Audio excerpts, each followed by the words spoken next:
दोस्तों, इस वीडियो में हम आपको रामायण से जुड़ी हुई कुछ ऐसी सच्चाई के बारे में बताने वाले हैं जिसे सुन के आप चौंक जाएंगे।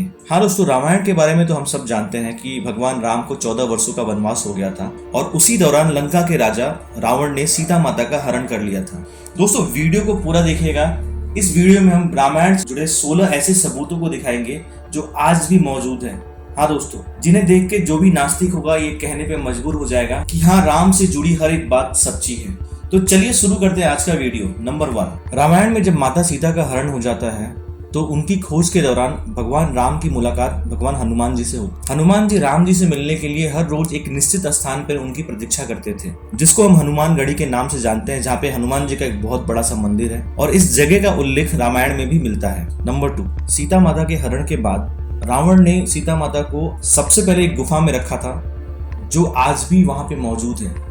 बाहर से देखने पे आपको वो एक कोबरा नाग जैसा गुफा दिखेगा और उसके बाद रावण सीता माता को अशोक वाटिका ले गया। गुफा का वहां होना ही एक बहुत बड़ा सबूत है कि रामायण में लिखी हुई हर एक बात सच्ची है और यह इस बात का प्रमाण है कि रामायण कोई काल्पनिक नहीं है बल्कि सच्चाई है। नंबर 3, दोस्तों, जब हनुमान जी ने यह पता लगा लिया कि माता सीता लंका में है तो लंका पे चढ़ाई करने के लिए राम जी की पूरी सेना समुद्र के किनारे खड़ी हो गई। लेकिन समस्या ये थी कि समुद्र के रास्ते से लंका कैसे पहुंचा जाए। उसी समय भगवान राम की सेना ने वहां पे एक पुल बनाया जिसे हम आज भी राम सेतु कहते हैं। राम सेतु का प्रमाण तो नासा के सैटेलाइट ने भी दिया है और नासा के सैटेलाइट ने क्लियरली बताया है कि पानी के अंदर रामेश्वरम से श्रीलंका के बीच में पत्थर की एक आकृति है जो रिसर्च के हिसाब से रामायण युग की ही है। और अगर आप रामेश्वर जाते हैं तो आज भी वहां पे बहुत सारे ऐसे पत्थर मिलेंगे जो पानी में तैरते हैं। यही नहीं दोस्तों, रामेश्वरम में समुद्र के किनारे कुछ ऐसे कुएं हैं जहां से मीठा पानी निकलता है। जरा आप खुद सोचिए कि समुद्र के किनारे मीठे पानी का स्रोत कैसे हो सकता है। कहा जाता है भगवान राम ने अपनी बाढ़ से कुएं को खोदा था जिससे कि भगवान राम की सेना यहाँ पे पानी पी सके और ये कुआं आज भी मौजूद है।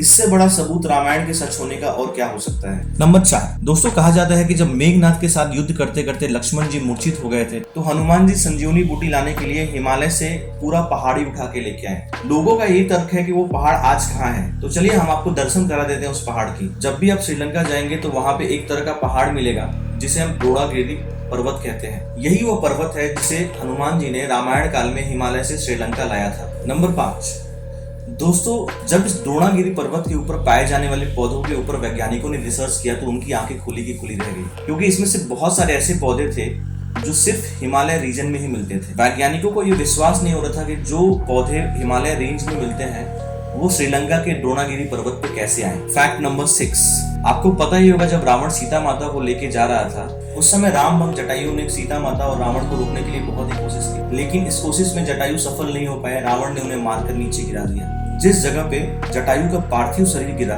उस जगह पे आज लेपाक्षी मंदिर है। अगर इस जगह पे आप जाएंगे तो आपको जटायु से जुड़े बहुत सारे सबूतों को देखने को मिलेगा। सबूत नंबर 7, दोस्तों, जब रावण सीता माता को लेकर लंका गया तो कुछ दिन गुफा में रखने के बाद माता सीता को अशोक वाटिका में रखा। अशोक वाटिका में माता सीता जिस पेड़ के नीचे कई वर्षों तक भगवान राम की प्रतीक्षा की, वह पेड़ श्रीलंका में आज भी मौजूद है, जिसके दर्शन करने के लिए लोग दूर दूर से आते हैं। सबूत नंबर 8, रामायण में लंका के बारे में बताया गया था कि रावण अपने महलों की रक्षा बड़े बड़े जीव जंतु से था। उसमें प्रमुखता हाथी थे। वह हाथी आज की तुलना में बहुत ही विशाल थे, कई गुना बड़े होते थे। इस बात के ऊपर कोई अभी तक विश्वास नहीं करता था, लेकिन कुछ ही साल पहले श्रीलंका के पुरातत्व विभाग ने इसके ऊपर शोध किया। उनको ऐसे ऐसे अवशेष और जीवाश्म मिले जहां से यह स्पष्ट होता है कि ये बहुत ही विशाल प्राणियों के अवशेष है और इनका समय रामायण काल से ही जुड़ा हुआ है। सबूत नंबर 9, आप सभी को पता है हनुमान जी जब सीता माता के खोज में लंका गए तो उस समय उन्होंने अपनी पूंछ से पूरी लंका को जला दिया था। रामायण काल में जहाँ पे रावण का महल था उस जगह के आसपास की मिट्टी पूरी काली है और शोध से पता चलता है कि सदियों पहले यहाँ पे बहुत भयानक आग लगी थी जिसकी वजह से यहाँ की मिट्टी काली हो गई। सबूत नंबर 9, हनुमान जी जब सीता माता की खोज में लंका गए तो वहाँ पे किसी कारणवश उन्हें बहुत विशाल शरीर धारण करना पड़ा। विशाल शरीर धारण करने की वजह से हनुमान जी के पैरों के निशान वहाँ के चट्टानों पे आ गए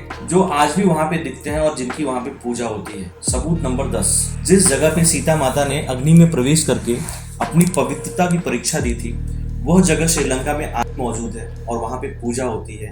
इस जगह को दीवु रूमपोला कहा जाता है। सबूत नंबर 11, राम जी ने रावण का वध किया था, लेकिन रावण एक ब्राह्मण था और हिंदू मान्यताओं के अनुसार ब्रह्म हत्या एक बहुत बड़ा पाप है। इसी पाप से छुटकारा पाने के लिए भगवान राम ने भगवान शिव की आराधना की। भगवान शंकर की आराधना करने के लिए राम जी ने हनुमान जी को कैलाश पर्वत से शिवलिंग लाने को कहा, लेकिन कैलाश पर्वत से हनुमान जी को वापस आने में बहुत विलंब हो रहा था और पूजा का मुहूर्त निकला जा रहा था। इसी वजह से माता सीता ने अपने हाथों से समुद्र के किनारे रेत से एक शिवलिंग बनाया, जिसकी पूजा राम जी ने की थी।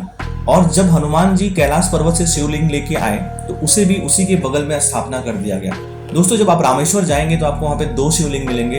एक तो वो जो सीता माता ने अपने हाथों से बनाया था और एक वो जो कैलाश से हनुमान जी लेके आए थे। सबूत नंबर 13। अयोध्या से वनवास के लिए निकलने के बाद भगवान राम चलते चलते नासिक के जंगलों में पहुंच गए थे और यहीं पे लक्ष्मण जी ने रावण की बहन शूर्पणखा की नाक काटी थी। यह जगह अभी भी नासिक में मौजूद है और इस जगह को पंचवटी के नाम से जानते हैं। सबूत नंबर 14। दोस्तों, आपको पता है कि सीता माता राजा जनक की पुत्री थी और जब आप नेपाल जाएंगे तो वहाँ पे जनकपुर नाम का एक स्थान मिलेगा जहाँ पे राजा जनक के महल का अवशेष आज भी अवेलेबल है और आपको ये भी देखने को मिलेगा कि सीता माता और भगवान राम का विवाह कहाँ हुआ था। सबूत नंबर 15। हर कोई ये जानना चाहता है कि रावण का सोने का महल गया कहाँ। हाल ही में वैज्ञानिकों ने शोध करके कुछ ऐसी जगह की तलाश की है जहाँ पे ये बताया जाता है कि यहाँ पे रावण का महल हो सकता है। हालांकि इस जगह को आप देख के ये तो नहीं कह सकते कि यहाँ पे रावण का महल दिख रहा है, लेकिन हाँ, ये कई हजार साल पहले की बात है और वैज्ञानिकों की माने तो यहाँ पे एक बहुत बड़ा महल विराजमान था, ऐसा सबूत मिलता है। तो दोस्तों, कैसा लगा हमारा वीडियो? अगर वीडियो अच्छा लगा हो तो चैनल को सब्सक्राइब करके वीडियो को लाइक जरूर करें और दोस्तों के साथ शेयर करना ना भूलें।